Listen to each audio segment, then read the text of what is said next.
Good morning, everyone. Welcome to another episode of Rants About Tech Live. I'm your host, Roderick, or better known as Rod. On this cloudy day in Philadelphia, man, I was hoping it would be warm today. It's going to be 70 degrees, but not like sunny, so it's whatever.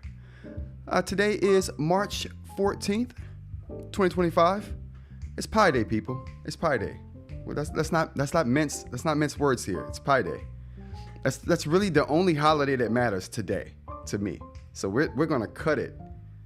We're gonna cut it at Pi Day. We're not even gonna go through the happies today. It's just Pi Day.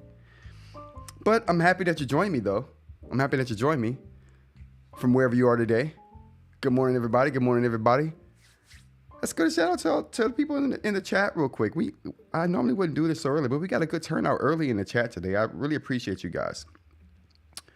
Yeah, like I said, it's not sunny in Philadelphia, but we're gonna make it do what it do today. Big shout out to the crew. We got Mr. Mike in the building. Air horns. We got eInk in the building. Appreciate you joining us. We got The Rock in the building as well. Thank you. CJ, wow. All the way from Japan. We love you. How you doing, CJ? We got Mr. Media in the building as well, a.k.a. Aaron. Thank you for joining us, you guys. We got a few interesting things to talk about today. We also going to talk about something I got going with Ed and Aaron, too, for next week. It's going to be interesting. We're making a list now. It's going to be cool. Yeah, so let's jump right into what we were talking about today, which is basically thank you for joining me and supporting the channel. Ways to support the channel, you're doing it right now. Other ways to support the channel that make me happy. Here we go. Can we do it? Does it work? RantsaboutTech.com. Go there. Buy a t-shirt. Support the channel. Check out the pin. Check out the nib.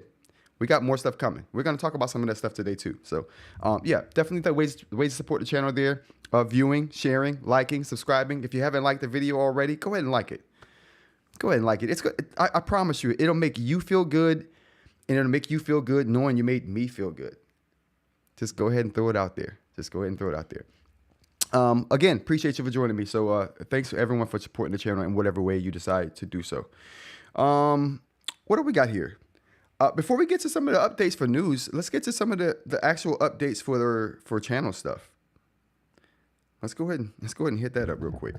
Actually, you know what? Before we even do that, in honor of Pi Day, I had a thing.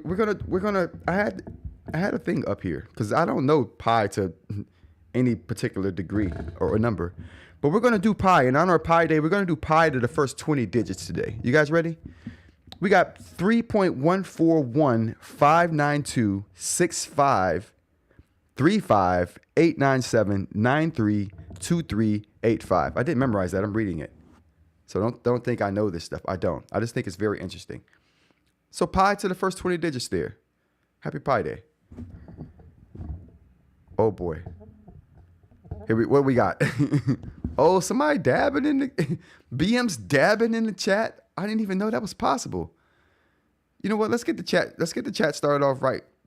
Let's get the chat started off really right now. What y'all know about that? What y'all know about those screaming what y'all know about those screaming sheep? Or goats, I'm sorry. What y'all know about those screaming goats? Screaming goats would be an awesome name of a sports team. I don't know why I feel that way, but I do. I really do. Let's go to the chat real quick. We got BM says Higas is a meat pie. Whoa. What culture we talking? BM. Thanks for joining us, by the way. I'm going to eat some pie this afternoon. Oh, because we're talking about meat pies. Wrong pie, Mr. Mike. But it's all good. It's all good though. Pie on that pie. Have pie on Pi Day. It's all good. It's all good. Fun thought experiment. Pi is the ratio of circumference to diameter. Write a circle around a black hole. Diameter is infinity. So pi is 0. Oh my God. The-Rock, you just broke my brain. My brain doesn't even work anymore. I can't. Oh man. All right. So yeah, updates. What's the first update here? Let's transition from the beginning to the update. Oh, wrong transition. Okay, we're good. Updates. All right, so updates. Mr. Media has been named in the Discord. So congratulations, Mr. Media. Let's get where's the applause at? Do I have an applause? I'm sure I have one. Oh boy. We have an applause somewhere here. Let me find it. Mr. Meat has been named in the Discord. Congratulations. He now has an icon. He now has like a title. It's great. It's great. You know, I honestly forgot what the sound we decided on, so I didn't add the sound. We'll do 2 sounds today. I'll have to look and see what the sound was for last week. Definitely awesome stuff happening, and let's see who's going to be. And for the person today that's going to get titled and iconed. Who else we have on the list? All at sea. You know, I thought about this and I'm like, you know what? It would be hard to title and name people who we don't know their personality. So if we don't know this person's personality, they haven't been in the Discord like enough for us to like get a vibe or a sense for like what we should name them. We're not going to name them. We'll leave that alone for now. Well, the next person we have in the Discord though is, oh snap, we got assistive tech, which is gonna be BM. All right, so by the end of the show, we need to figure out a title for BM. And we need to figure out an icon for BM. We also need a new sound, and we need a new icon. We added the goat icon to the. That's why the goats are in there. We added the screaming goat icon to the Discord as well, so that's there. And we also added it to the YouTube icons. So these are all the icons we have in the YouTube icons right now. We have 4 now. So these are the 4. All right, there we go. All right, so those are the ones we've added to the YouTube. I think those are the same ones that are in the Discord too. I want to be consistent. So we'll do it that way. But yeah, BM is the next person. But he's not BM in the Discord. He's assistive tech. That's BM though. So throw any names you want out there, and we'll see what's going on. BM, if you have a suggestion for yourself, throw that in there. What's up? We can talk about that too. Or an icon. I have something in mind. We'll talk about it at the end of the show. I have something in mind though. Next thing we got up here is first prints with resin. So update.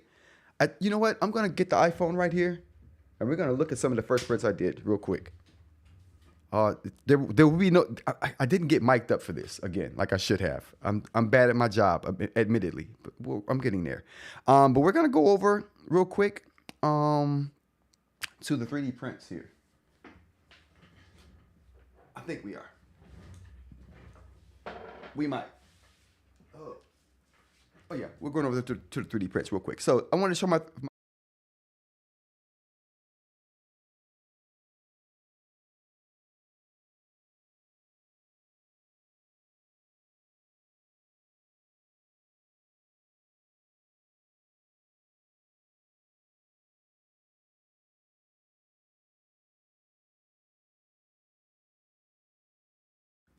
bam, I'm back. Okay. Now let me put this back up here.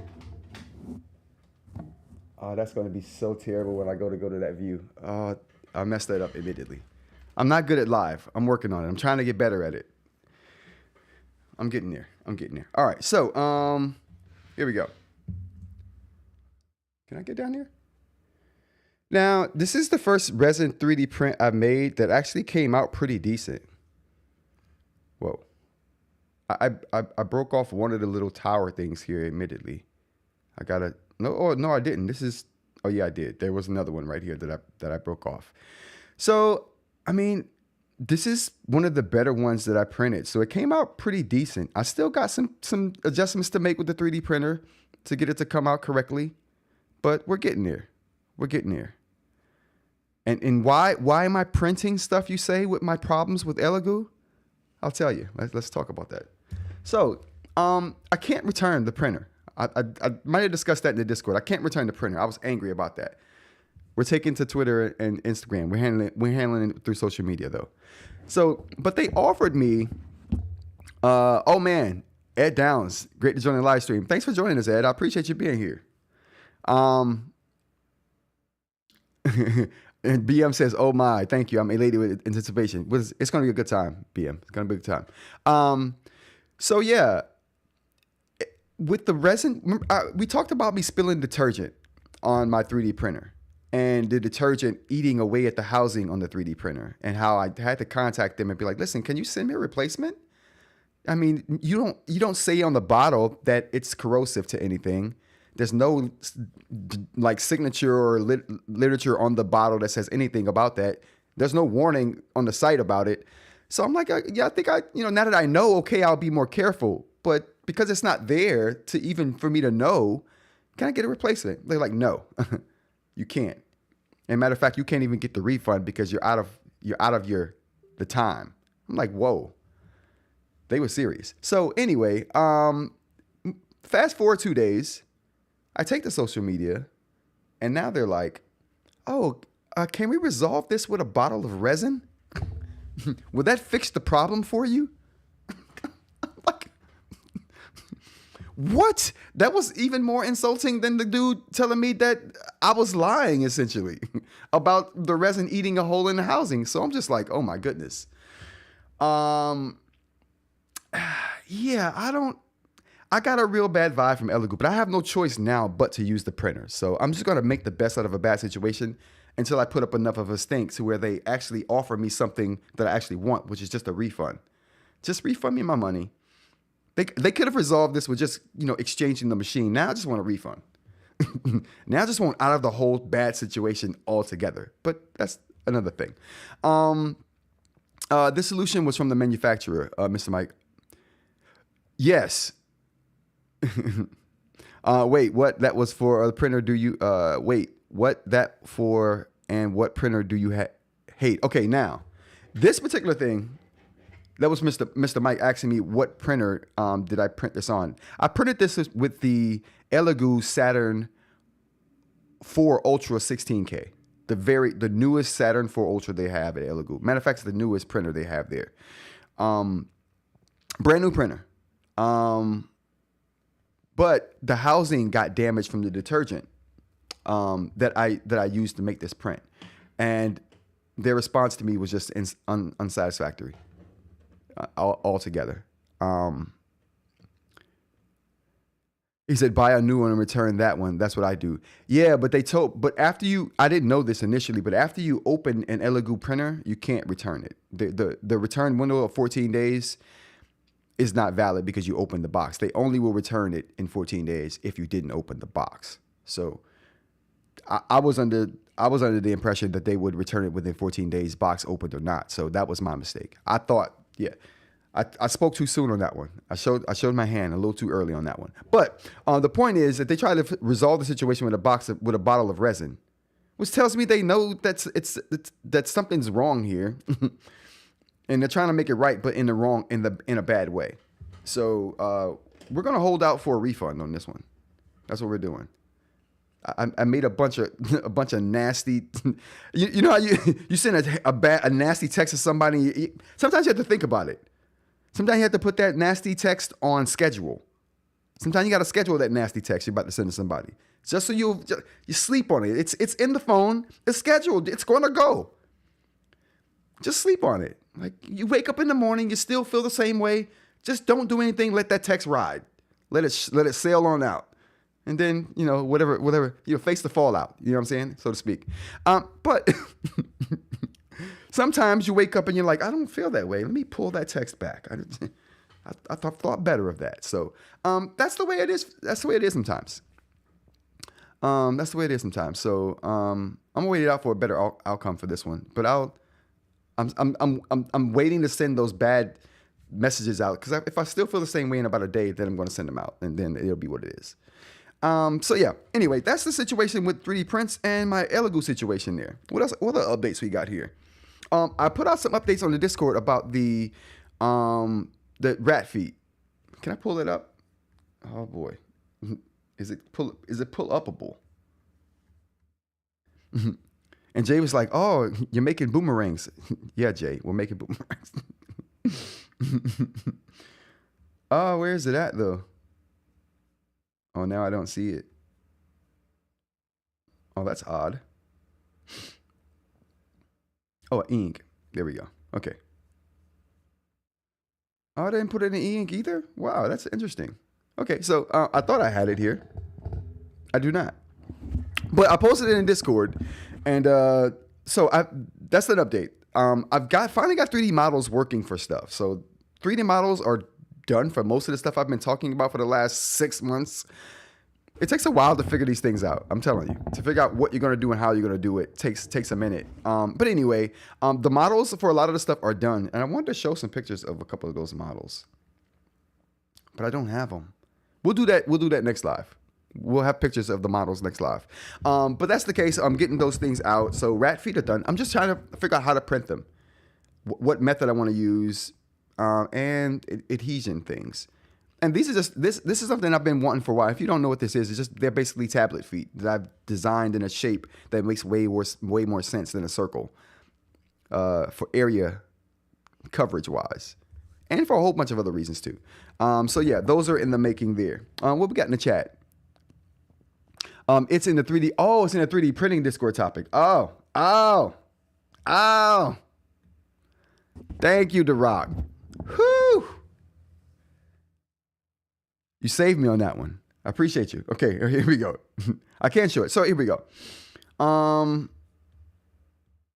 So yeah, here we go. I think I got the Discord here. That's not Discord. Bam.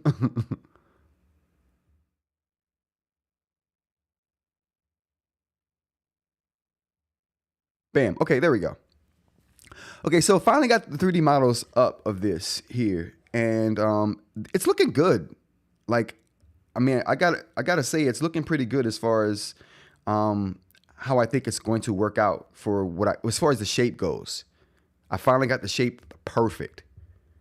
So I'm really, like I said, really looking forward to that. And here is, oh, that's another view of it here. So yeah, just getting the shape down. The bull nosing is a little more rounded in the final product here. This was a previous iteration, but still good as far as the shape goes. So that's how far I'm coming on that. So it's coming along. It's coming along. Now just to figure out the adhesion thing, which I have really good ideas on. Wolfram Alpha does still exist, Mr. Mike. I use Wolfram Alpha a lot. It's good for a lot of stuff still. It's good for a lot of stuff still. But yeah, so that's where we're at on that. Let's go back here. What else we got? The nib model is also designed. I think I might have talked about the nib model that I'm creating for self. It's going to be great. Model for that is done. I can't show that, but it is done. And it looks great, I think. Tomorrow's Discord stage event. So tomorrow we have a stage event in Discord. Let's check that out since we've already got the Discord thing up here. Let's go over there. I gotta get Discord set up for a quick see. So we got the stage event, large group event, audio test. Hello everyone, going to do a large group audio test to test out functionality for the features that we now have for the server at being at level 2 for being boosted to level 2. I only need about 15 to 30 minutes of your time. Can I click on this? There we go. I only need about 20 to 30 minutes of your time to test. So come hang out, watch the mayhem unfold live. Hope to see you all there. I can't read my own writing. Whew. Anyway, so that's going to be an event we're doing in Discord. So if you can make it Discord, we're going to do this 6 p.m. I didn't even put it. Yeah, 6 p.m. I got time in there. So 6 p.m. So an hour before the live tomorrow, we're going to meet up in the Discord and do some testing for that stage feature that they have in Discord. I want to know how it works. And the more people we have turn out, the best opportunity I'll get to see what we can do and what we can't do with it. All right. And so that's that. What else we got here? We also have an event, not this Saturday, but next Saturday. Mr. Media, a.k.a. Aaron, is going to be going face-to-face with Ed from Organize for Change on a Manta versus Go 10.3 battle. So we're going to have some topics to cover. Like we're going to have like who has the best outline feature, who has the best file manipulation features. That's just two of the head-to-head features we're going to pit up against the Manta versus the 10.3. And since these two gentlemen have kind of specific niches on their channels for a particular product, the Go 10.3 being what Mr. Mike or Mr. Media uses for his channel at 2530 Media. And we also have Ed using the Manta over at Organize for Change. So it should be interesting. It should be interesting. So we got that going on. All right. And there we go. And those are going to be the updates. So we'll move on to the story. Oh, I still hit the wrong button. We'll get there, you guys. We'll get there. All right. First up for stories, we have Apple Android cross-platform encryption. So let's go ahead and can we take a look at that real quick? Oh, we can. We can take a look at it. So let's go ahead and take a look at that, you guys. So Apple will soon support encrypted RCS messaging with Android users. Why is this important? RCS Android. Apple uses the iMessage standard. We talked a story about, we kind of hinted on this on a story last live on Wednesday when I talked about Apple allowing Google Fi service, which is Google's cell phone service, to use RCS on iPhones. So if you have an iPhone and you use Google Fi's internet service or cell service, then you had access to RCS, which is rich character something. RCS. What do we got? Rich communication service. There we go. All right, so we got RCS being allowed on the iPhone if you have Google Fi. So we had that story on Wednesday. This kind of goes hand in hand with that. Now I understand why they did that when they did it, because RCS has been available on the iPhone for a very long time. And so they kind of drug their feet on allowing that for all the different cell services. Google Fi being one of those, they kind of drug their feet on allowing that service for. So I thought, what's the point of adding it to your whole texting or messaging service, adding that protocol to your messaging protocol, or adding those specs to your messaging protocol. Why would you do that and then not follow that up with like updating your protocol with other cell services so that they can actually use that service on their iPhone? So now they're getting around to doing that, and this is the reason why here is because they're now allowing RCS messaging, encrypted RCS messaging, to also be encrypted when you're communicating between iPhone and Android. So iPhone messaging has always been encrypted if you're using iMessage, right? And RCS hasn't always been encrypted, but it's been encrypted for a little while. But when you talk between an iPhone and Android using RCS, then the encryption doesn't track. So you don't get that encryption in the cross-platform communication. This particular update that we're talking about today is going to solve that problem where communications between iPhone and Android, if you're using RCS, will be encrypted. What do we got here? So iPhone and Android users will be able to exchange end-to-end encryption, RCS messaging in the near future, thanks to newly updated RCS specifications. The GSM Association announced that the latest RCS standard includes E2EE based on the messaging layer security MLS protocol, enabling interoperable encryption between different platform providers for the first time, which is explaining essentially what I just said, being able to have encrypted messaging between your iPhone and an Android using RCS. The GSM Association said it is, which when I saw GSM, is not really being used anymore as a standard. But it was widely used as a standard back in the day for iPhones when there was a big battle between iPhone on the Verizon network, which is on the CDMA specs for communication, and AT&T, which had GSM, which was another specification for communication that was global. So there was a kind of a competition between the two communication specifications, where CDMA was local but considered faster. GSM was more global but considered not as fast. And that's kind of what I thought of when I first saw GSM Association, because I'm like, whoa, GSM is still standard, and it is, but it's not widely used anymore. What else we got here? GSM Associate said it's hard starting work to enable E2EE on messages sent between Android and iPhone in September last year. E2EE is a privacy and security feature that prevents third parties such as messaging providers or cell carriers from viewing the content of your text. The GSMA says the new RCS standard was developed in collaboration with mobile operators, device manufacturers, and technology providers, including Apple. So like I said, it's always good to have end-to-end encryption, and it's always been that way for the iPhone, but it's good to see that we have some interoperability between the iPhone and other messaging standards, most notably here, talking about not Google's RCS. I'm not sure if RCS is a Google standard or not. This might be just an open standard. Yeah, it's an open standard that Google's just using. Okay, all right. Let's get on to the next story.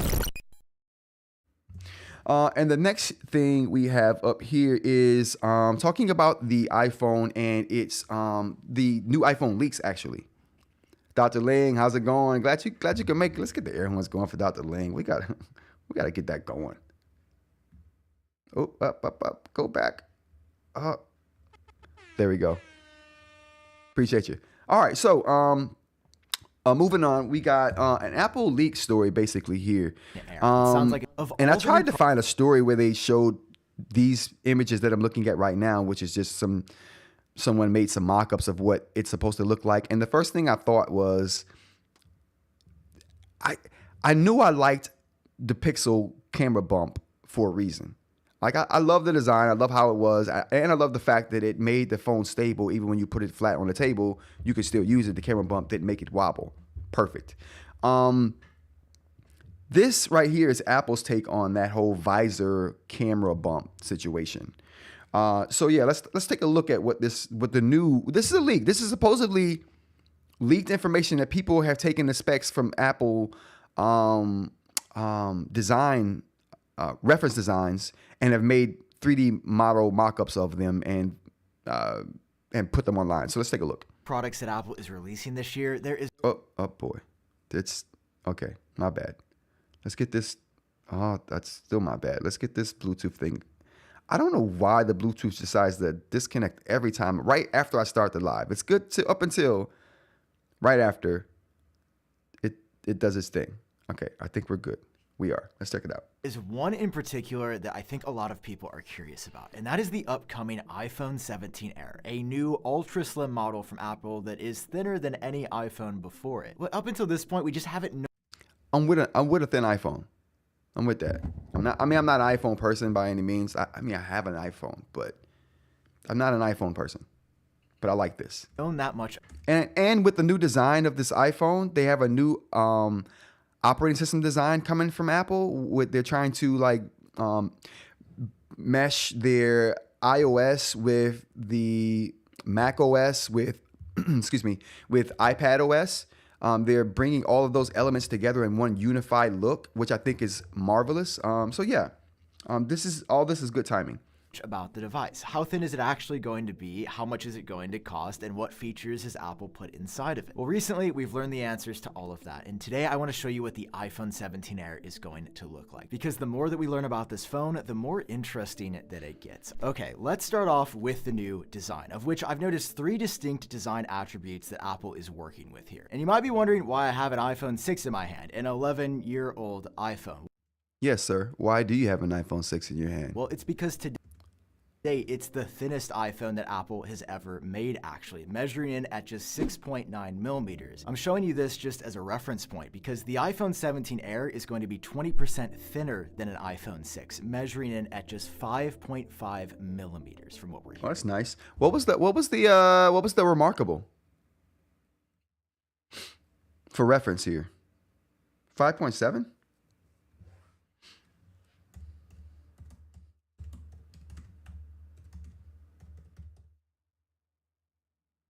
Thinness?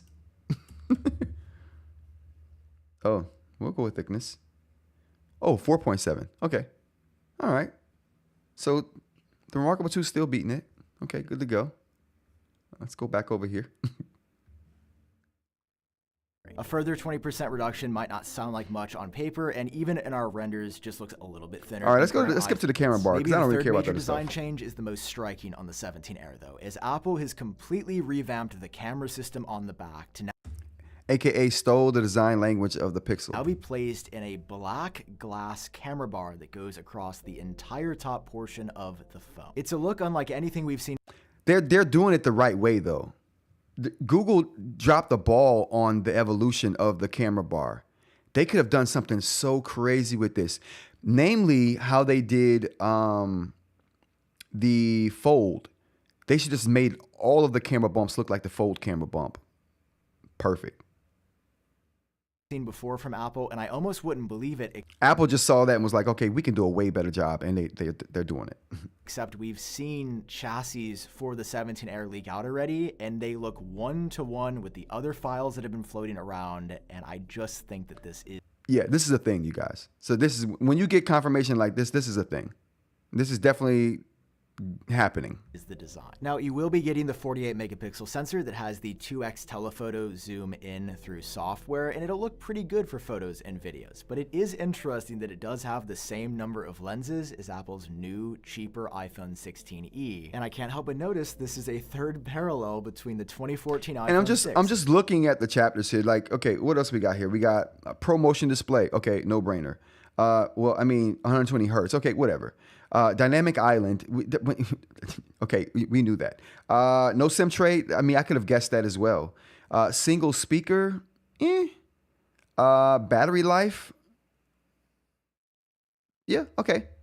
Dr. Ling mentioned battery in the chat.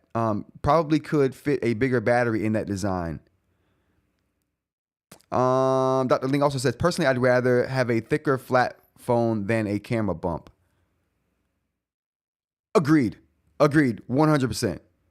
Because you know what you can do with a thicker phone that also doesn't have a camera bump?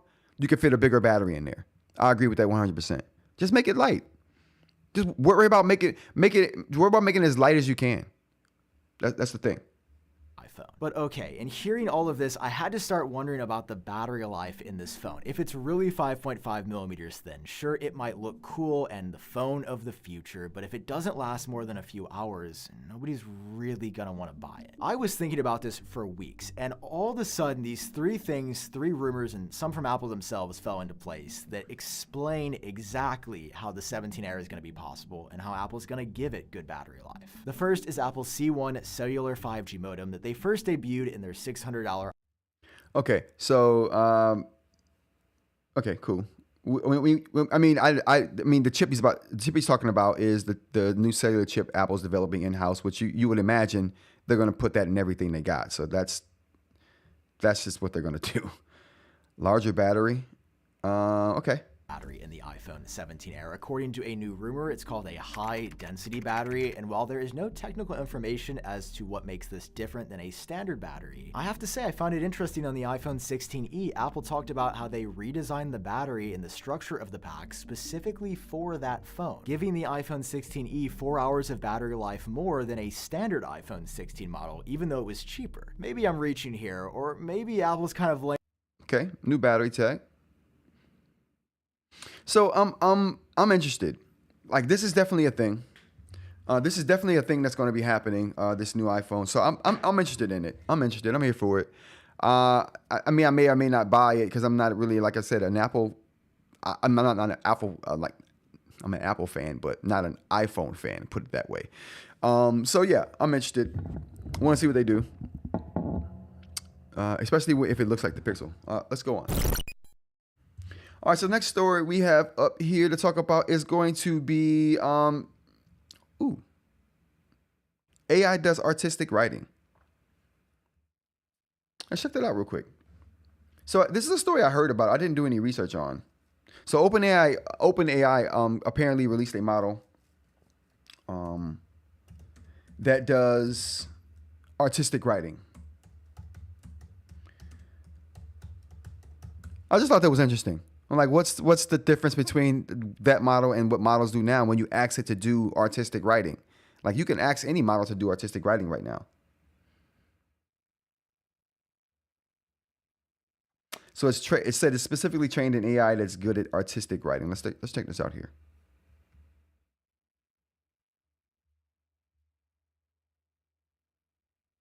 Oh, there we go. Okay, here we go. OpenAI says it has trained an AI that's really good at creative writing. In a post on X on Tuesday, OpenAI CEO Sam Altman said the company has trained a new model that is really good at creative writing. If you guys have seen this particular model at work, let me know in the chat. I haven't seen it yet. I just thought it was kind of a ridiculous statement to make, and it was interesting to talk about for that reason. He posted a lengthy sample from the model given the prompt, please write a metafictional literary short story about AI and grief. Wait, let me take that in one more time. Please write a metafictional literary short story about AI and grief. I can't even comprehend that as a human being. I mean, I'm not the smartest human being, granted. But I mean, this statement isn't about being smart. It's about comprehension, and I can't comprehend that. Please tell me what should I expect from this? Was this a response right here? Oh no! So he said, not sure when, how this model will get released. Altman said, but this is the first time I have been really struck by something written by AI. It got the vibe of metafiction so right. I want to see what it wrote now.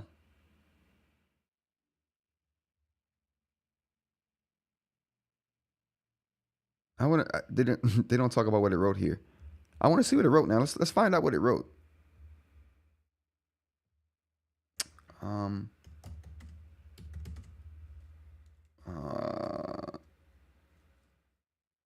don't even know what to search to see what it wrote. Why wouldn't it give me the link here? Let's go to X and see.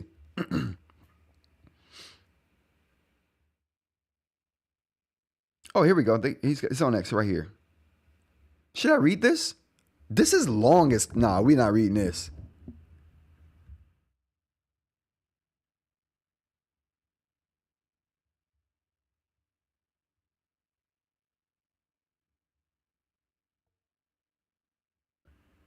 Whoa.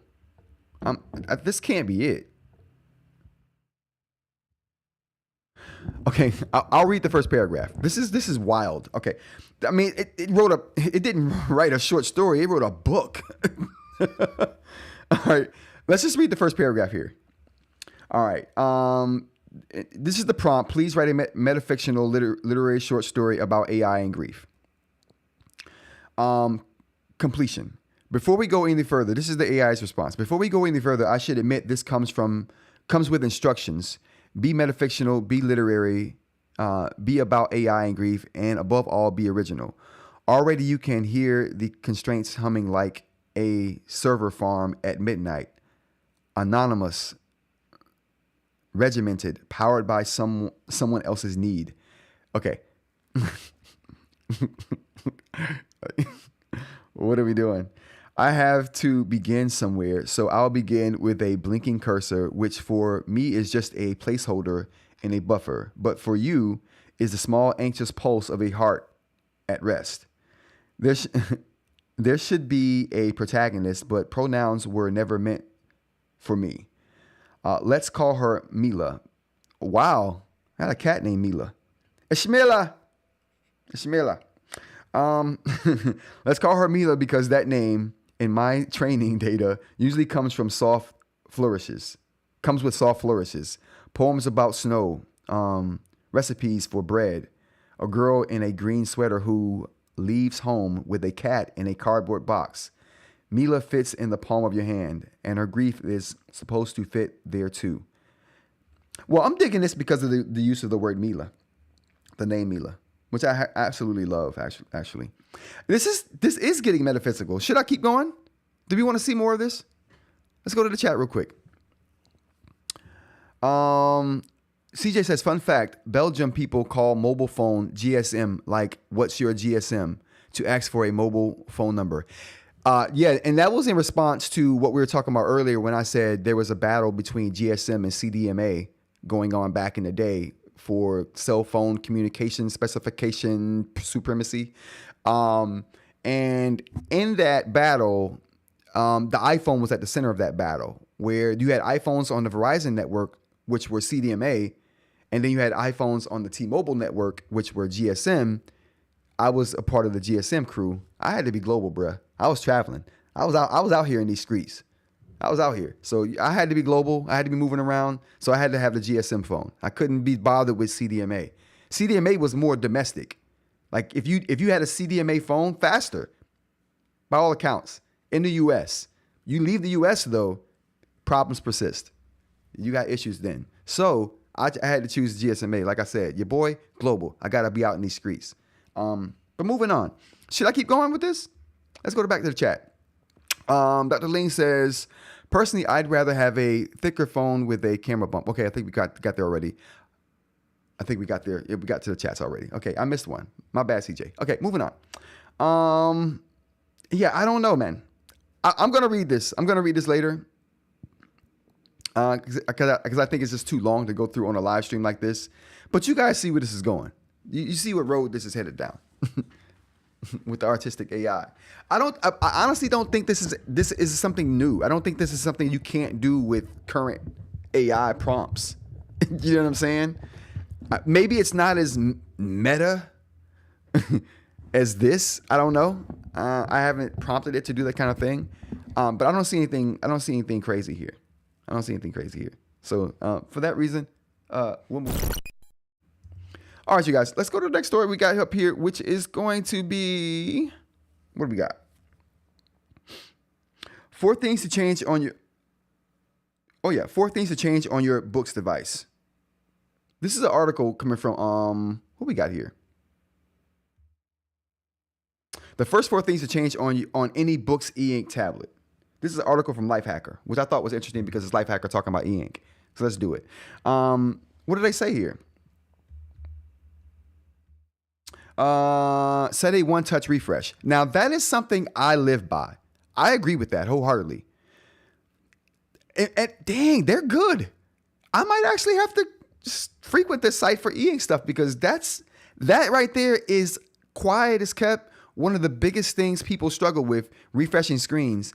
But if you make a one button or one gesture refresh for your device, no matter what device, this is not even Boox specific. The Supernote already has a built-in one swipe gesture for your thing, so you never have to worry about that. But for the Remarkable, that's one of my things we're going to get here. So the Remarkable don't even have a manual refresh, so that's whatever. But yeah, so I think that's important. Definitely, number 1 is a good one.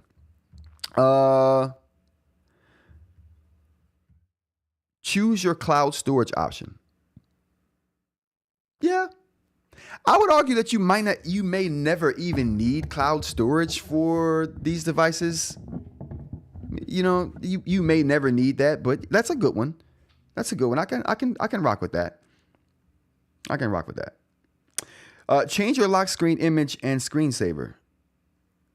All right, now we're getting ridiculous. Okay, that just took it from a respectable list to now we're just playing games. Okay. Now we're just talking about stuff. I mean, if you know me and you know the channel, you know that's literally what I do 100% of the time. But still, I don't go to other places expecting that. I stay home if I want that. But yeah, okay, let's go on to the next one.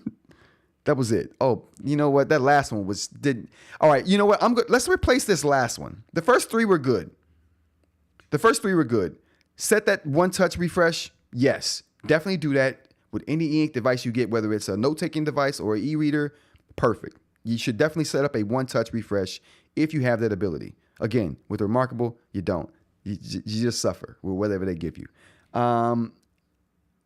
Choose your cloud storage. I don't know. That's not even. You know what? Let's scratch that off the list too. Change your lock screen image. What was the 4th one?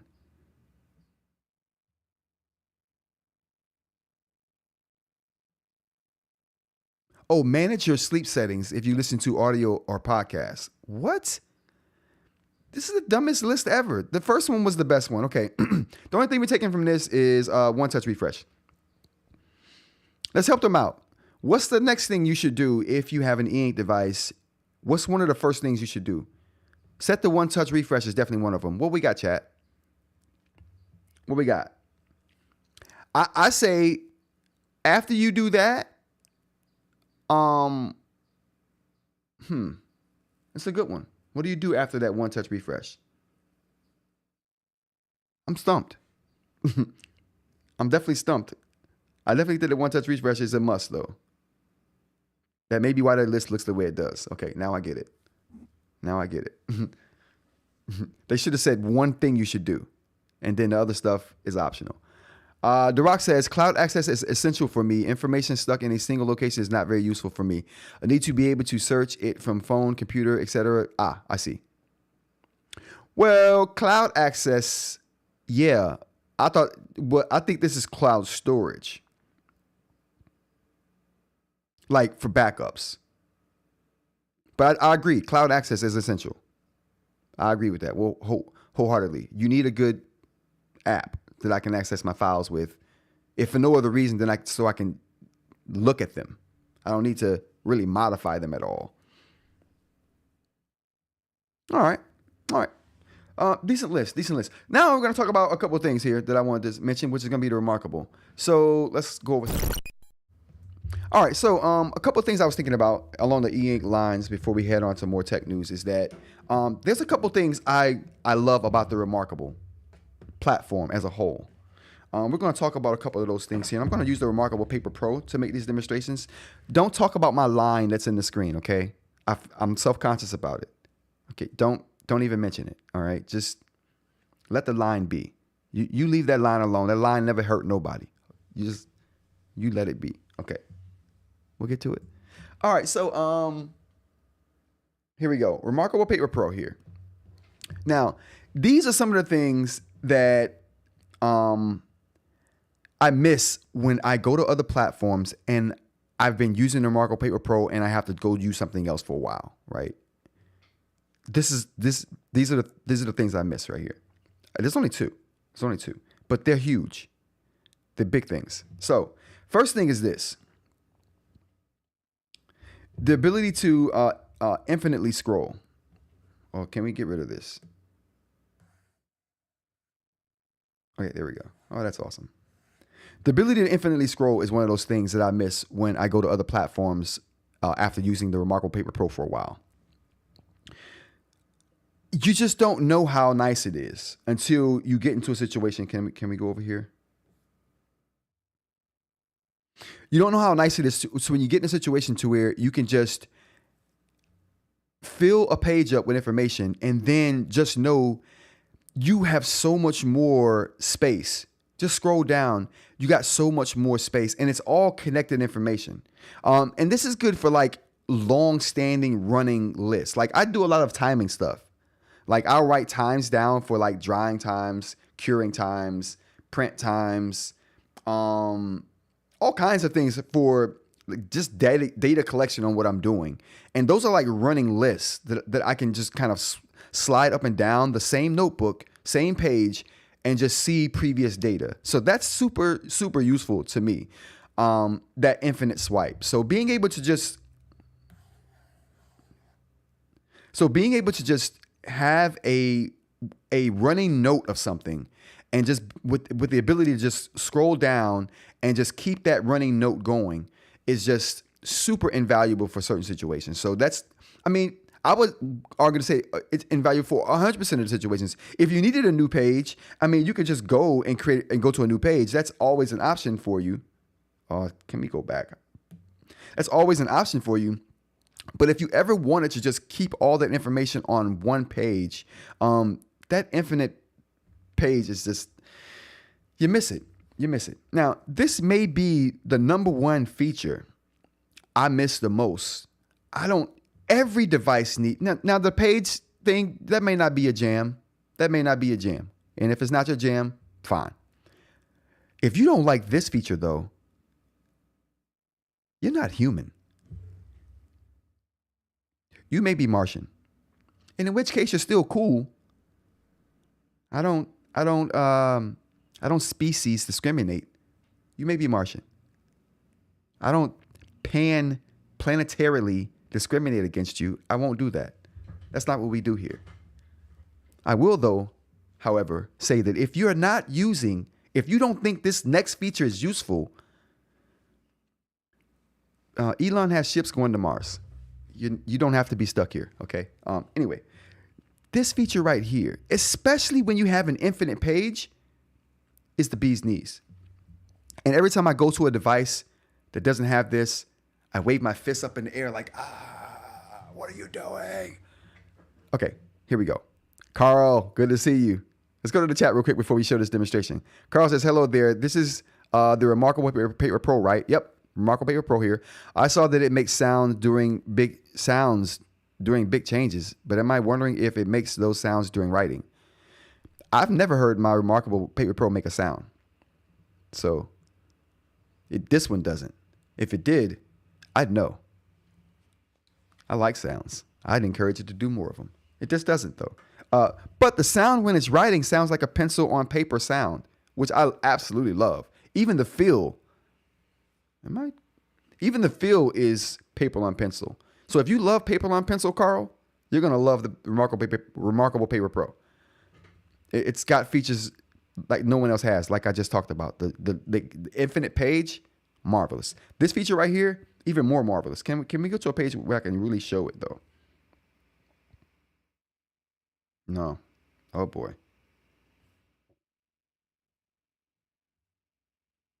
Okay. What we're gonna do is we're gonna write some stuff down here. We're just gonna say, no, we're not. We're not about to do that. You know what we're gonna do though?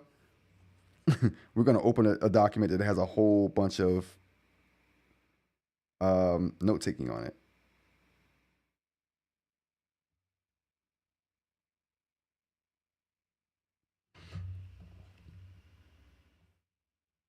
Oh, this is the same one.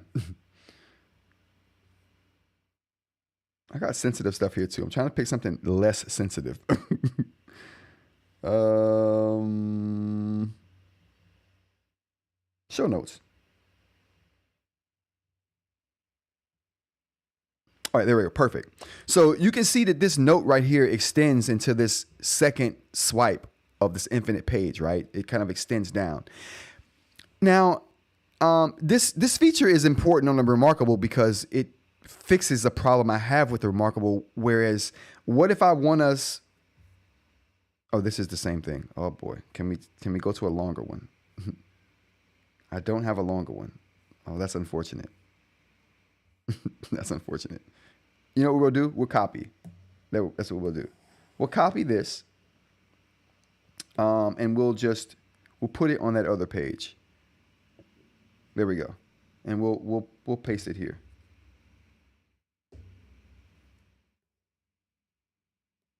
You can see what I'm doing. I'm pushing it down below the border, right? And that's because, like I said, you got the infinite scroll to where you can scroll and kind of get down to the rest of the information. Now, this feature right here, I love this. I wish everyone had it.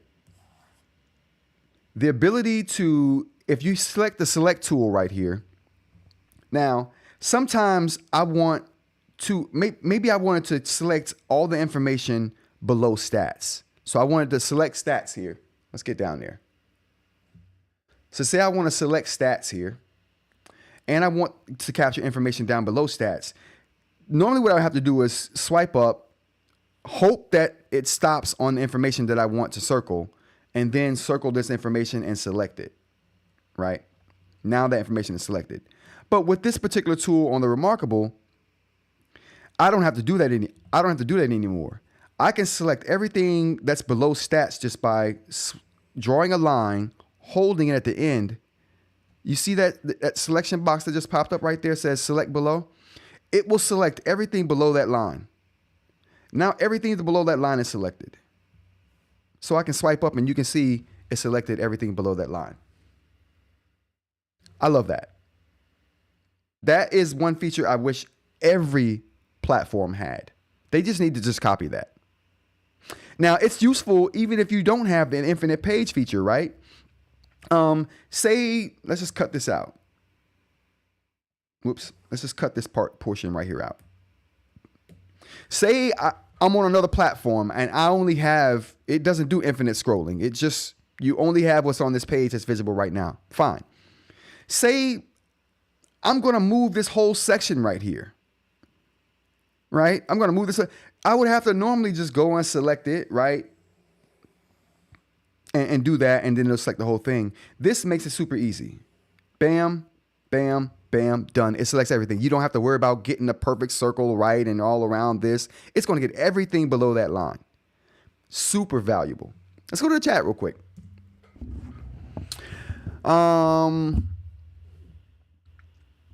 Carl says, haha, okay, there seems to be noise from the display. Oh, noise. You mean when you're writing? Yeah, oh, if you mean when you're writing, yes. That sound that it makes with writing with the stylus on the surface does make a sound, and it sounds like pencil to me. I am more of a fountain pen guy, to be honest. Oh, no doubt. We got somebody in the Discord who's a member of the channel as well. Her name is Katie Cakes. She is a real big fountain pen person as well. Join the channel. Pop in the Discord. You guys can talk about fountain pens. She loves talking fountain pens and 3D printers. We're big 3D printer people in there as well. I say join the channel because to get into the Discord, you have to be a member of the channel. That was going to change here soon, but as for right now, that's what we're doing. Dr. Lane, Carl, haven't heard any of those sounds while writing. It does make a sound when changing pages or zooming. Really? The Remarkable makes a sound? The actual device? I've never heard that. That's interesting. I've never seen that. I've never heard anyone say that, and I've never witnessed it myself. Dr. Ling says, I feel like the sound it makes when changing pages is variable. E.g., when it has just black text, it might not, but if there's color, it makes a sound. I also feel like it might be software version dependent. Very good point, too. That may be why I don't have that, because I definitely have not witnessed that myself. Dr. Ling also says the select below feature is a well thought out feature to work in conjunction with infinite scroll. Definitely. Like I said, it works perfectly with infinite scroll, but every device can use that. So those are the two features I miss when I go back to go to any of the platform from after using the Remarkable Paper Pro. I'm like, dang, they all need that. That would be so useful everywhere you're writing. So, big thing. So now let's go on and talk about a couple of things that I don't like about the Remarkable Paper Pro when I have to go back to it after using other devices for a little while. Let's talk about that. All right. We got right here the Remarkable Paper Pro, and it's a color device. So you can write in color. Let me just go ahead and display some color here. We'll do red. Why is it the marker? I like the calligraphy pen. Where is that at? There we go. Remarkable does the calligraphy better than anybody else. I gotta say, they do calligraphy better than anybody. So that calligraphy pen on the Remarkable is just, it's phenomenal. I almost wanted to touch the screen like Supernote to try to erase this. I talk crap about the Supernote gestures, but it's kind of intuitive. I gotta say, I just wish it worked better.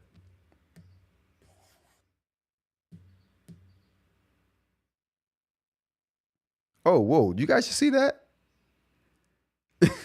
It lost color for a second.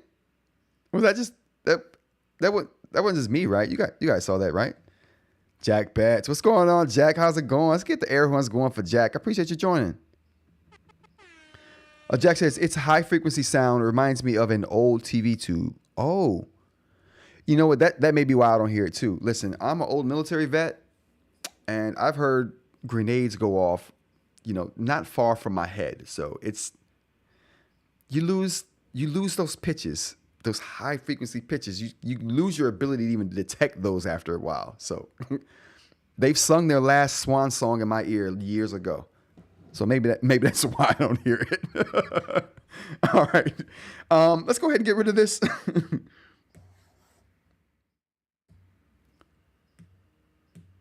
Yeah, you see, guys, see that? It loses color for a second when I erase something and try to go to change the color. And very odd.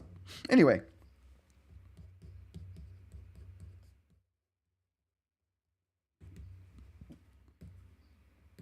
Okay, that was weird too. Okay, so hello world. Things I miss about it.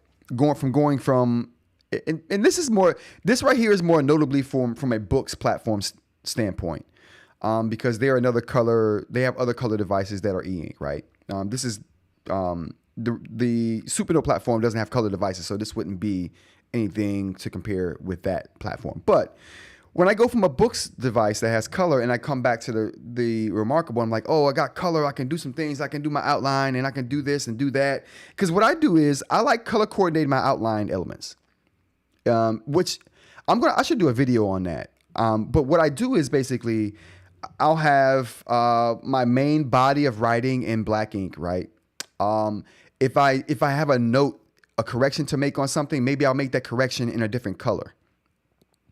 And this works for if you don't want to use layers, right? Colors work for if you don't want to use layers, because sometimes I'll put different things on different layers so I can get rid of them. Like if I wanted to make corrections to a writing that I'm doing, and I wanted to make corrections in the margins here, right? Maybe I'll make those corrections on a different layer. So when I want to go back and work on that particular section and do the correction, I don't have to I don't have to recreate it. I can just erase it. Bring up the correction layer, see what corrections I need to make the correction layer go away, and then I'm left with only the writing that I have, and then I can make the correction, right? Without the correction layer being in the way. So that's kind of how I use layers for all kinds of stuff I use layers, but that's one of the ways I use layers for writing. But if you're using a color device, you can have the same effect with colors, right? Because colors won't blend with the other writing. So you can kind of see right from, a glance what that information is about. Say you write all your corrections in red. So if you see red on your paper, those are all corrections, right? So to me, having colors takes the place of layers. But if you got layers and colors, oh boy, that's a good time.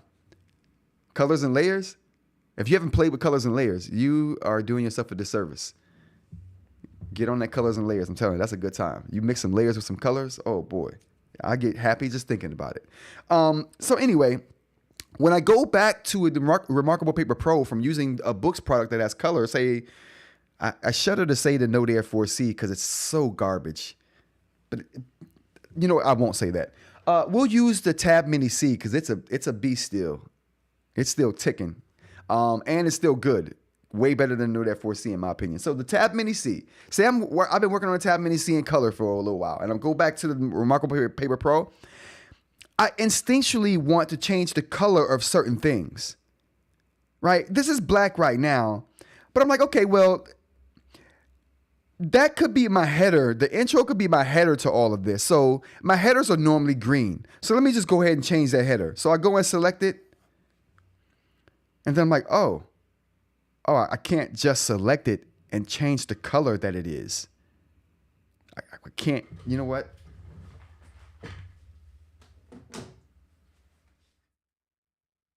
Okay, we're doing it. Oh boy, where's my seat? Woo, okay. We gotta show this on the Tab Mini C. We may not be able to. Oh boy. We may not be able to right now. It's gotta go through booting up. But in the event, I can circle and select an element on the Boox platform and just pick a color to change that element to. I don't have to rewrite it in that color, which is what you have to do on the. Why is it black and white now? This is. I don't know why this is doing this, but is it me? Oh no, yeah, it's just going black and white. Now it's color again. Okay, anyway. In order to change the color of this, I'd have to cut it and rewrite it in that color. I can't just select it and then select the color that I want to change it to, which is what I'm used to doing on a Boox device. That's one thing I miss working in color when I go from a Boox device to the Remarkable Paper Pro. The next thing I miss is the ability to manually refresh. We talked about this earlier. There is no option to manually refresh on the Remarkable platform as a whole, whether it's the Remarkable 2 or the Remarkable Paper Pro. You used to be able to say this about the Supernote. You can't say it about the Supernote anymore. The Supernote has added some kind of flexibility to the refresh, and plus you could always do a manual refresh. But there is no refresh options on the Remarkable platform. And that is one feature I miss when going from other platforms to the Remarkable. All right. Any ink stuff going on? Before we head on to the rest of the show here, we got any ink related topics that we really need to talk about? Any Reddit drama going on? I'm on Reddit these days. I'm trying to write more posts on Reddit. Trying to add to my own subreddit a little bit more too. So I'm on Reddit a little bit more these days than I normally would be. But I haven't seen any Reddit drama. Let's go to the chat real quick. Dr. Link says changing stroke color on a Remarkable would be awesome. Yes, it would be. And it's such a no-brainer, right? Like, why would you force me to rewrite this whole paragraph just because I want it to be in a different color? Like, that's bad. That's not good. Mr. Media says there is nothing about the Remarkable platform that makes me want one. If you don't, there are ships leaving for Mars right now, Mr. Media. Elon has one taking off right now.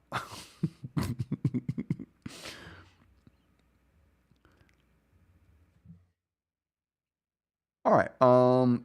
Yeah, so we'll go on to our next stories here. Heat assisted magnetic recording is what I have on here. So let's go ahead and talk about that.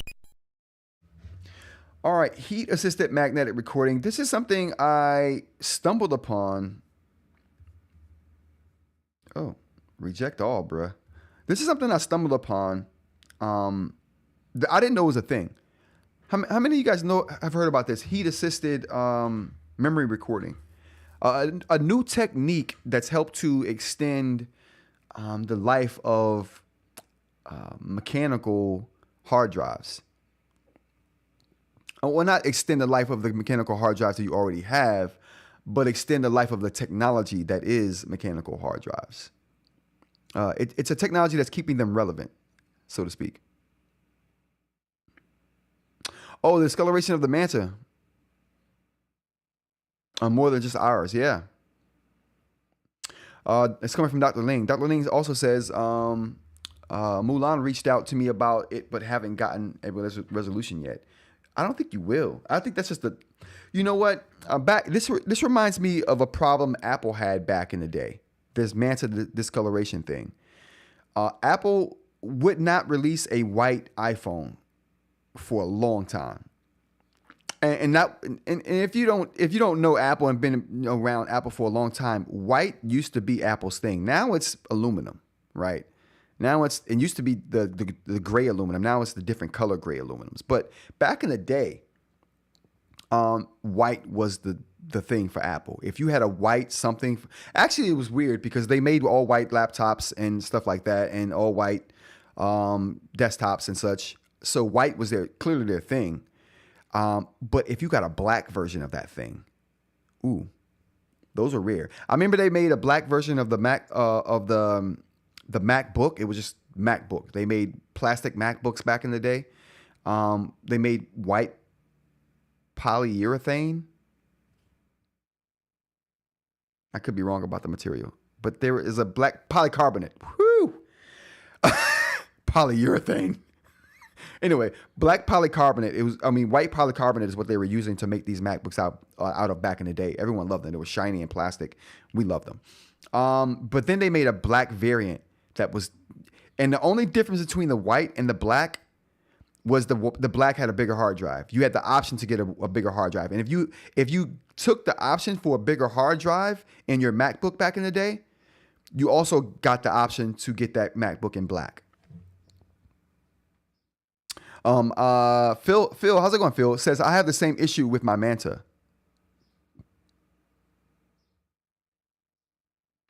Aaron says, I've seen the Manta issue on Reddit. Yeah, the discoloration is like I said, it reminds me of what Apple went through. And Apple, for a long time, when the iPhone first launched, people wanted a white iPhone, and they didn't do it. They gave you the black plastic with the metal backing.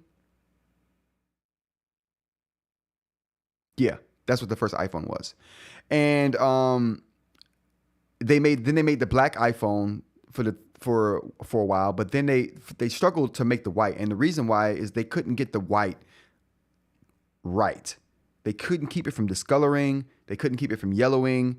All these problems they were having with the white was like, Steve Jobs was like, no, I'm not going to release a white if this is what the white is going to do over time. Eventually they got it right. They released the white iPhone. It was perfect. This is what I think, this is just a problem they're going to have to sort out with the material. I think what it was is that they wanted a white soft material, and they got it. It's just that over time that white is discoloring for sure. And that's something I worry about in the 3D prints that I'm making here as well. And that's why I chose the clear resin that I chose, because it doesn't yellow. And you have to be careful about materials you choose for those kind of things, because you don't want that to happen. So I chose this particular resin right here for that very reason. It doesn't discolor. But yeah, so you gotta think about those things. And I think Supernote's going through that right now. It feels soft. It feels really nice. And it's white. It doesn't stay that way. Mine is red and brown in different spots. So that red is weird though. Like a lot of people's are turning and discoloring in a red color, which is odd. Like why would you would think it would just get dirty and discolor from like dirt or oils, or maybe it's the combination of the oils from skin getting on it, turning it red. Why that would happen, I'm not sure, but yeah. Considering giving the Manta a paint job. I'm considering giving the Manta a bath. Just an isopropyl bath. I got the kit over there. We'll do it. All right, let's go on to what we're talking about here. Heat assisted magnetic recording. So I thought this was interesting because it's a technology used to expand or extend the life of mechanical drive technology. And the way it's been explained to me is well, not explained to me, but from what I've read, it heats up a really small portion of the disk. And how discs work is they basically, the head, it's like a record player. If you guys don't know how hard drives work, the mechanical ones, it's like a record player. You can see images here on the stack there. So it has those different heads right there. And they just write data to the disk, and it's like a record player needle getting sat on an album. But instead of just reading like a record player does, this needle can read and write. So what this needle does is it basically, when it writes, it changes a portion of the disk. It changes this orientation magnetically, and that turns it into a 1 or 0 on and off kind of situation, binary. So, but the area that this particular head covers has to change a few of those bits that are on the disk. So let's just say it has to affect 4 bits on the disk to change it to an off and on signal or binary signal to change the data and how it's recording data on the disk. Well, this particular method would allow it to hone in on just one of those portions instead of four portions of the disk, one really small portion, and change that portion's orientation to whether an on and off orientation for it to record data. Now, that is how I understand it. It's able to target a smaller portion or area on the disk, and it does that by heating the area up very briefly.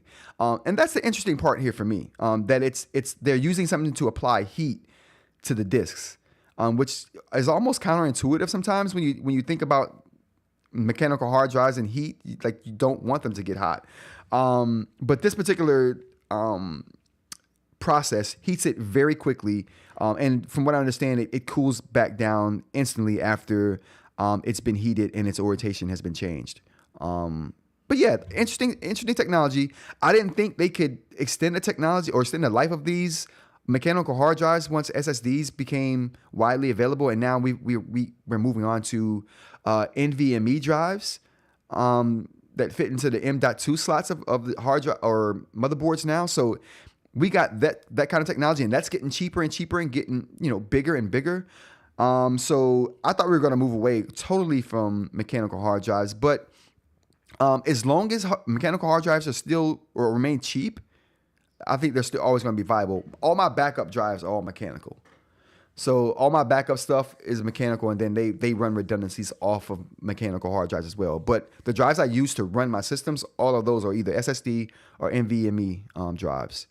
I've totally gone away from mechanical hard drives from running systems. They're just backup now. And they're good for that.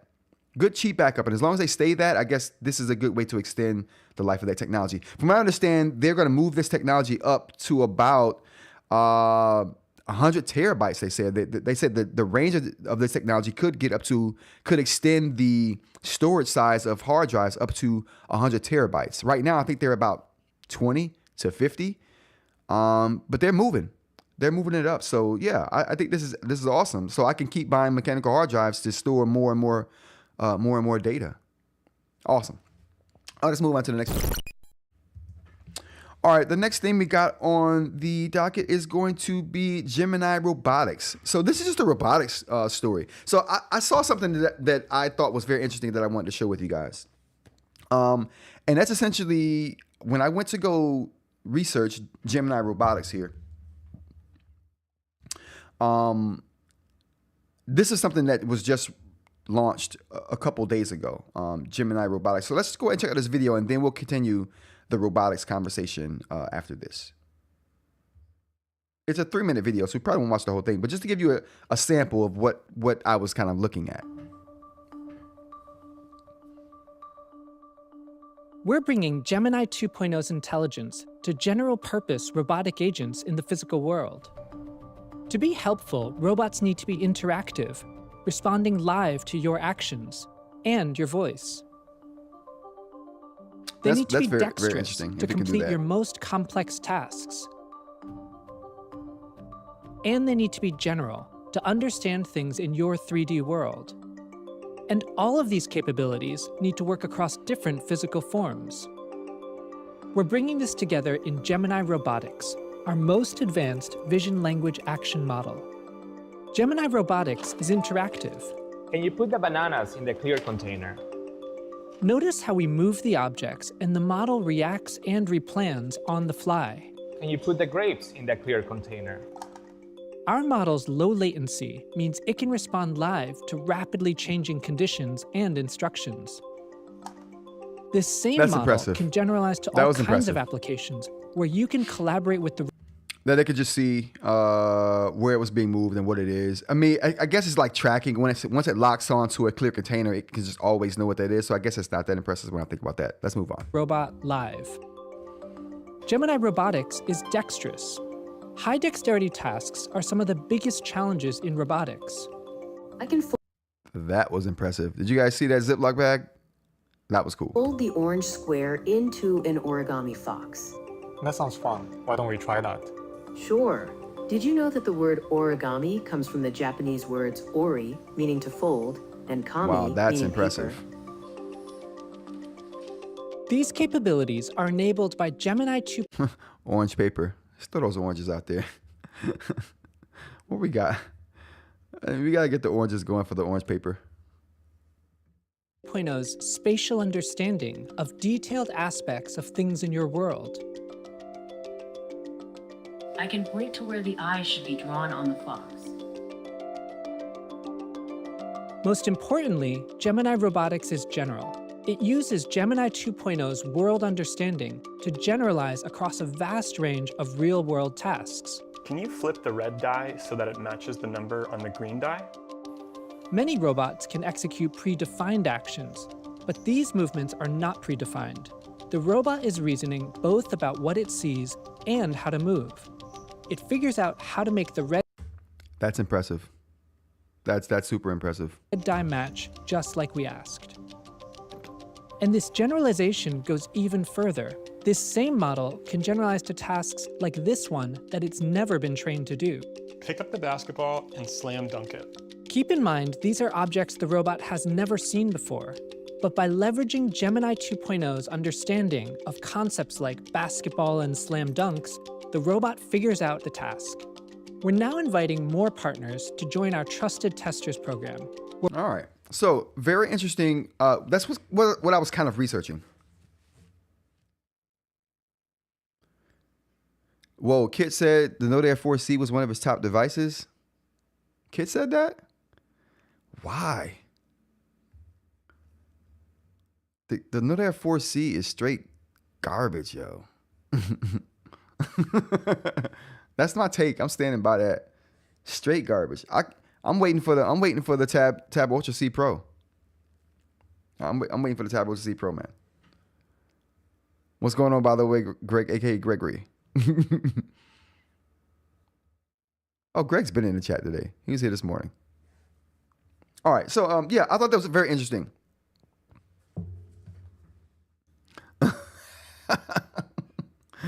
Dr. Ling.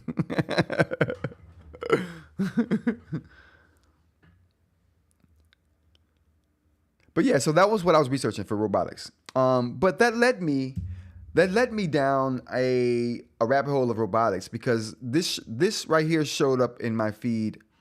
Now, you know what? I'm gonna show you a dog robot showed up in my feed after I started researching the Gemini robot, right?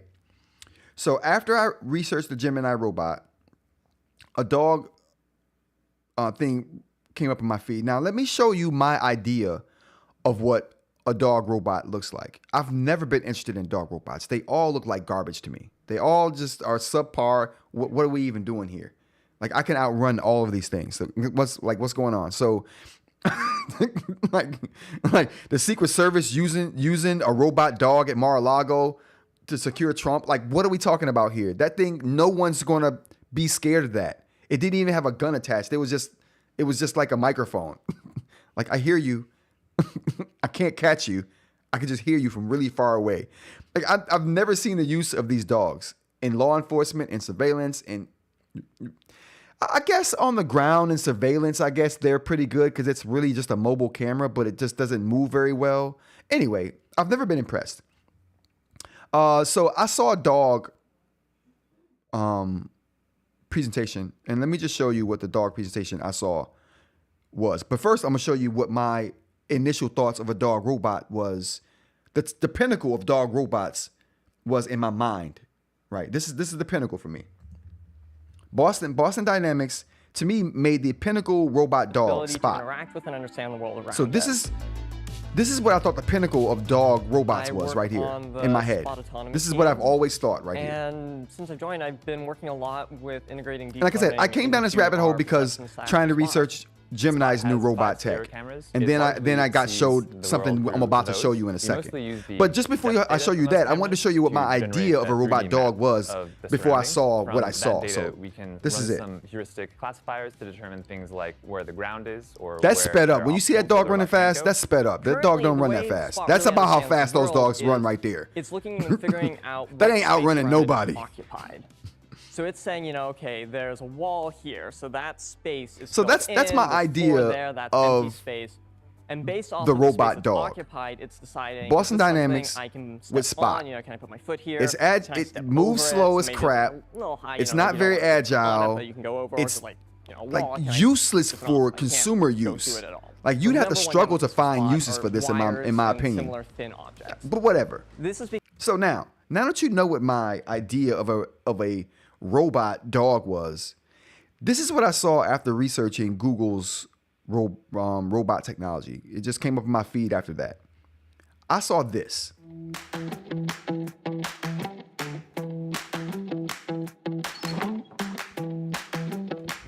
I'm back. Welcome. That dog did a handstand. Spot can't do a handstand. That dog's running. Spot can't run. That dog just gave that dude a handshake. Spot ain't cool. Good boy. Shake hand. Very good. Give me some water. Sorry, I can't reach it. I'll dance to pleasure you instead.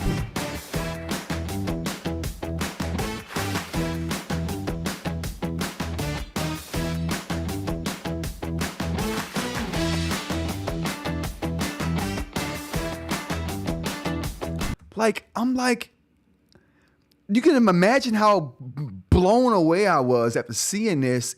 After I told you what my impression of a robot dog was this. Spot. Moves slow as crap. Not agile at all. It just carries stuff. And he's able to navigate the world without bumping into things. That's Spot's claim to fame. Not this. Nice dance. Now, take a photo of my outfit. As you wish. Cheers. Beautiful. Let's go out for a walk. I like that.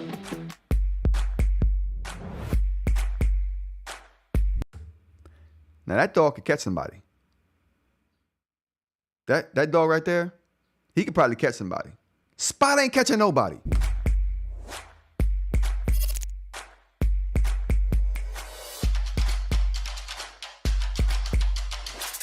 Navigates better than Spot, in my opinion. More agile than Spot, faster than Spot. Like, why is Spot dominating? Why have I not seen this before now?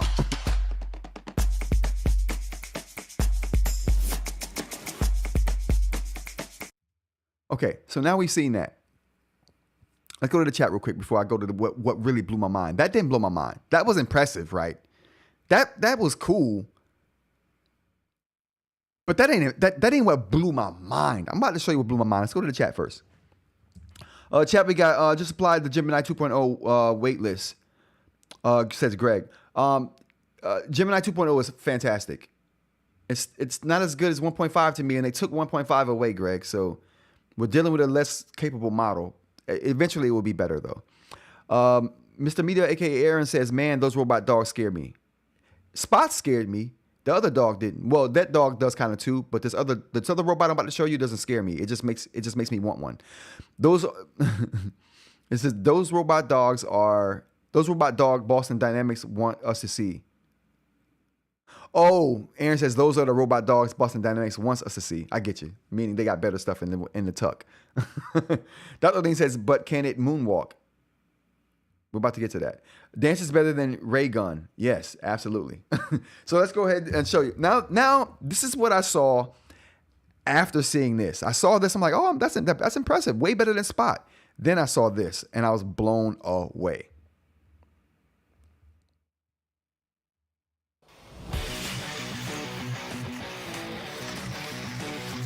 Chat, what is going on?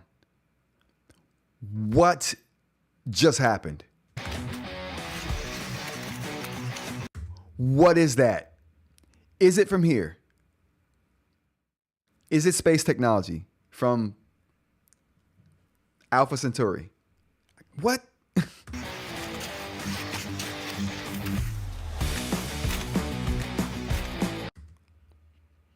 What are we talking about here? What are we talking about here?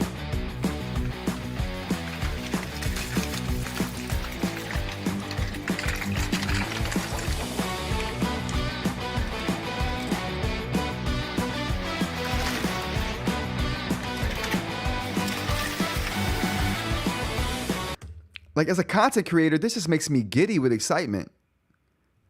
Strap a camera to that thing, you're good to go. I'm on a one wheel, have it follow me, I'm good to go. I can have a robot in the studio, just program it for camera angles. Who needs a robot arm when you got this thing?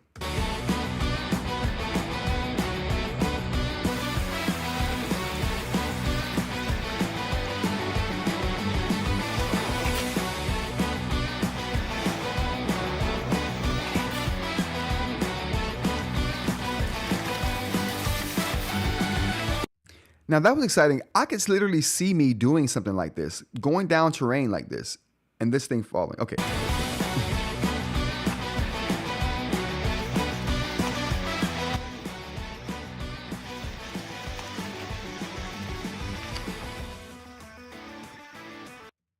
Okay, I thought that was super impressive.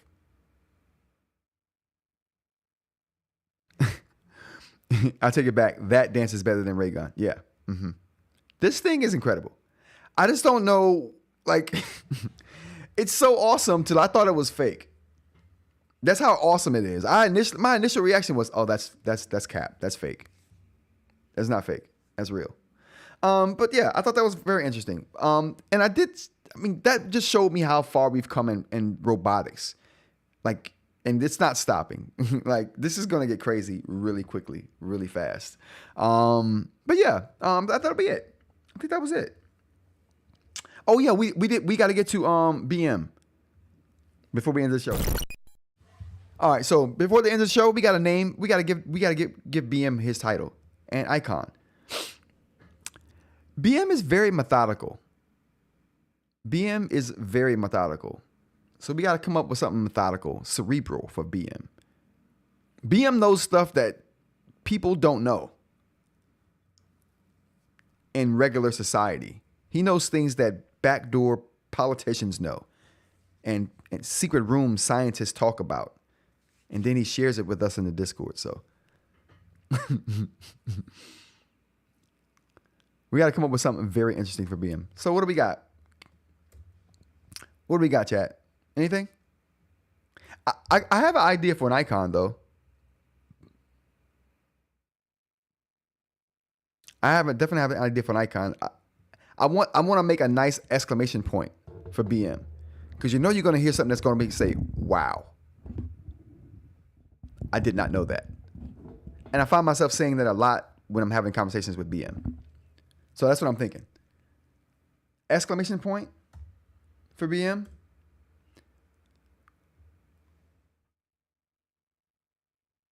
And maybe,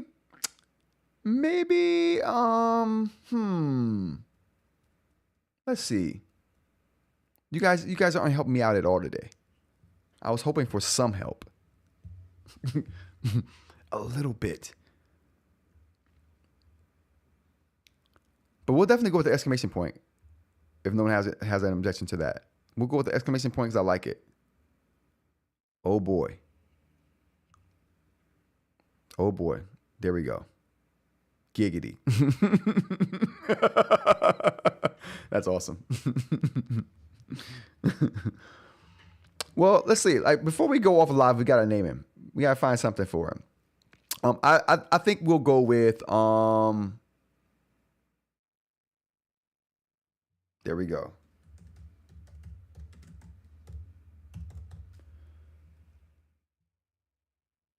We go with Secret Agent BM. Exclamation. We'll do it until BM objects. We'll go with that. We'll go Secret Agent exclamation point. I almost want to make a icon or a sticker based off that too. We'll make a top secret sticker. What's the symbol for top secret? Let's find out what the symbol for top secret is.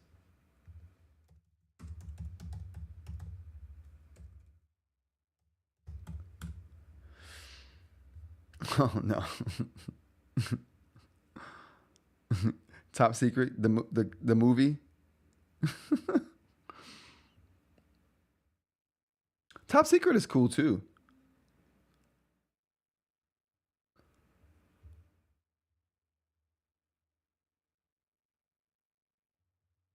Oh, what about a classified icon?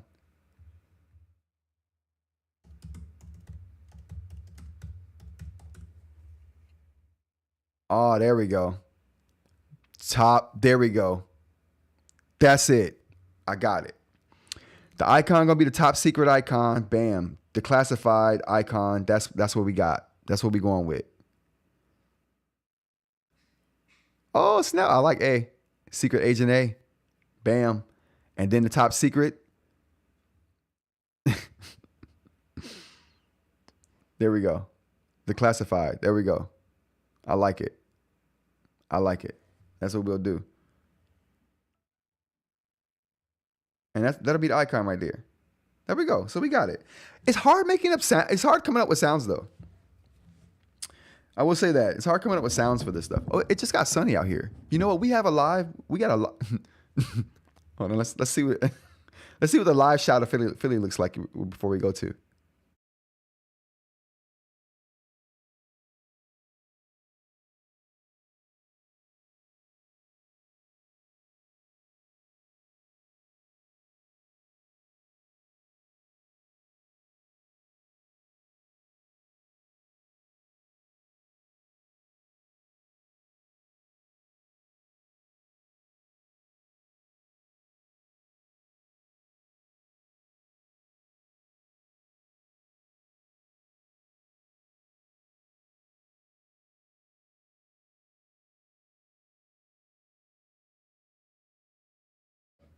Back to the regular schedule program. So that's what we'll do. All right, so we got it. I'll come up with a sound. Sounds are hard. I don't remember what sound we came up with last stream, but sounds are hard. I'll come up with a sound. We got to fill this soundboard out. We got to fill the soundboard out, the icons and the titles and icons. We got to fill all of those out. Or emojis. We got to fill out the emoji slots too. Agent A. Bang. I like Agent A. There we go. We got it. We got him. Agent A with the top secret icon. Bam. We'll have to make that icon into a sticker too. Two birds, one stone. I mean, I like two birds, one stone. That's the way to go. That's the way to go. All right, everyone. That's going to be the show for today. Thanks, everyone, for joining me. I appreciate you. It's been a interesting week for news. Like I said, don't forget to join Saturday, which is going to be tomorrow evening, 6 p.m. if you're in the Discord. If you haven't joined the Discord yet, become a member of the channel. Go into the members post and find the Discord link. And join the Discord. It's there for us. Or if you want one, email me. We'll talk about it. And join the Discord. Like I said, lots of good conversations going on there. But we do have it's called a stage. Let me find out exactly what the name of this is.